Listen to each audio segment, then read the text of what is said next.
What is up, everyone? Welcome back to the channel. I hope you're all doing well. My name is FPL Johnny, and today we're going to be talking about the 8 best players to avoid for Gameweek 1 in FPL. If you're new here, please like the video and subscribe. And without further ado, let's get straight into the video. So our first 2 players to avoid are going to be Kuna and Kuna Abmo. Now, I've listed some pros and cons for each of the 8 players, so let's begin with these 2. So for Kuna and Abmo, I put a pro that proven FPL output potential. Now, in 2024-25 season, Abmo scored 236 points, which was second only to Salah, and Kuna earned 178 points, which was the 6th highest among forwards. And they both had elite underlying stats for top chances created, shots, and bonus points. However, the cons are that they are both not on penalty duties this season. At Manchester United, Bruno Fernandes will be taking the penalties, so Kuna and Kuna Abmo will lose an easy source of FPL points this season. I have risk to slow start, as both the players will be adjusting to a new team and a new manager in Ruben Amorim. It might take a few games before they settle into form. We have less attacking focus now. Kuna won't be the main creative outlet anymore, and so won't Abmo. So they will have to share chances with the other attackers like Højlund, Fernandes, and Ziyech. And then we have underlying uncertain roles here. In the early season, Amorim could experiment with his lineup. Either player could be rotated or played out of their best position.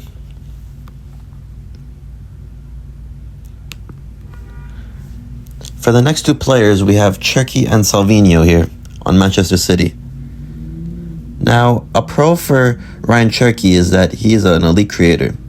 Last season in the Ligue 1, he averaged 3.7 chances created per 90 minutes. One of the best in Europe, and if he adapts quickly, his assist potential at Manchester City attack, full of finishes, could be huge.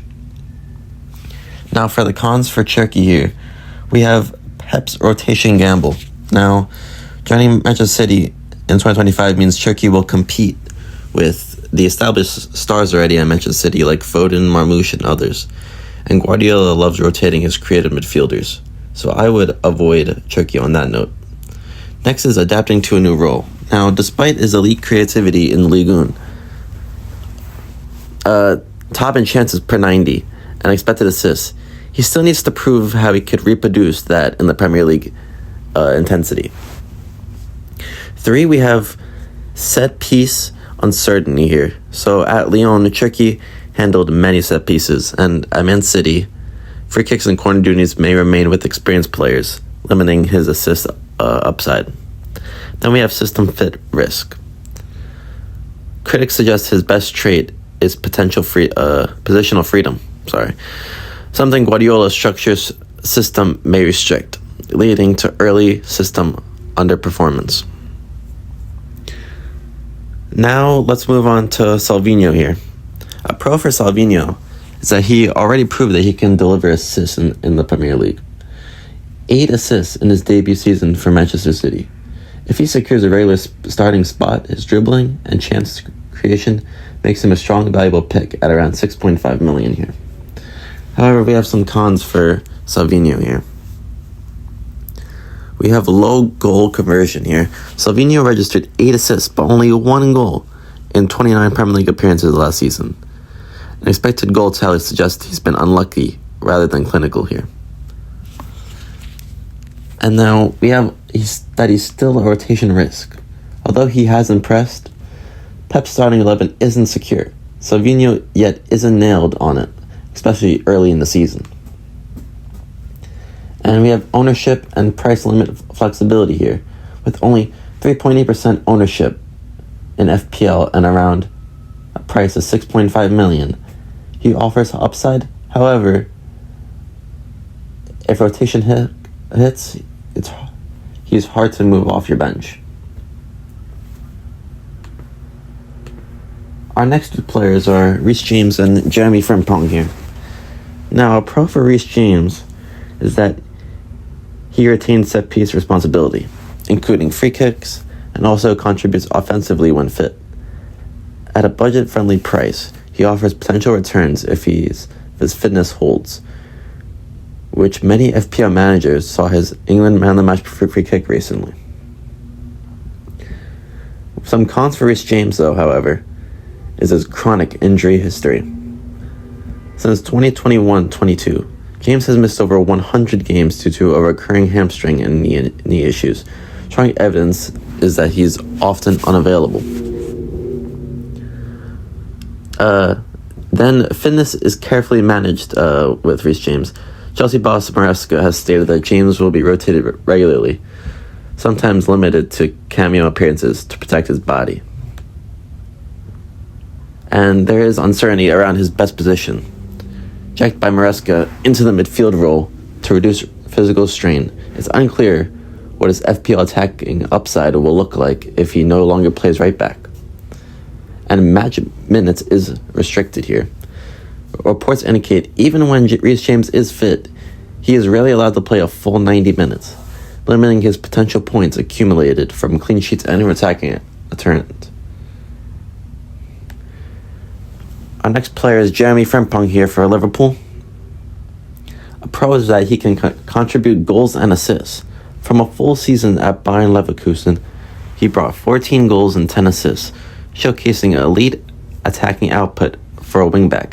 If he's nailed on the right side role at Liverpool under Slot's tactics, he has massive upside for clean sheets, attacking returns, and bonus points.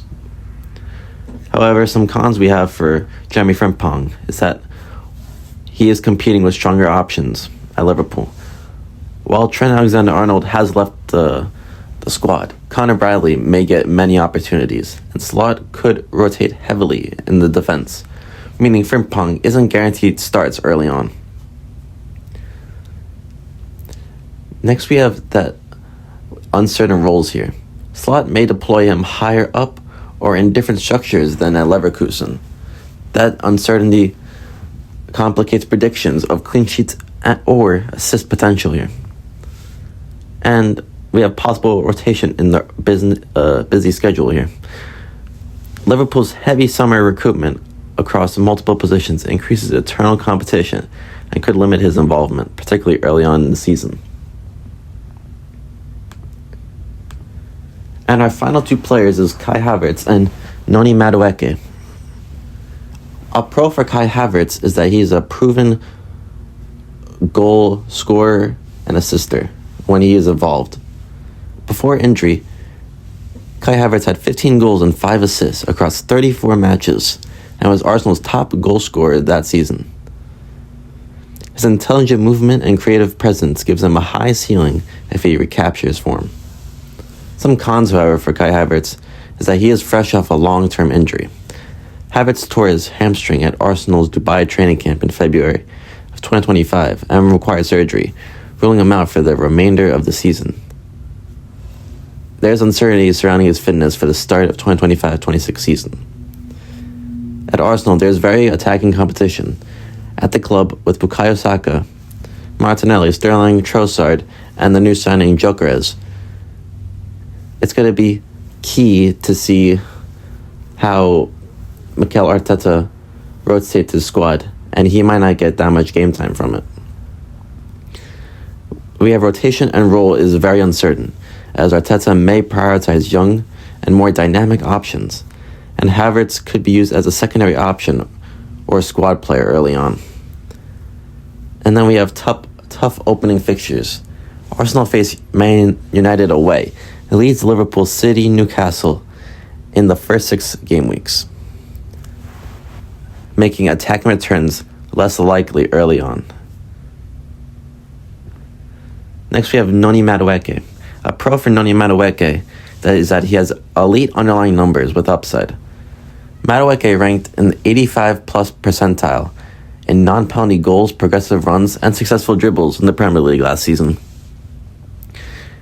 If he finishes regaining form and he earns starts, he could be a superb mid-price FPL asset, However, there is cons to this.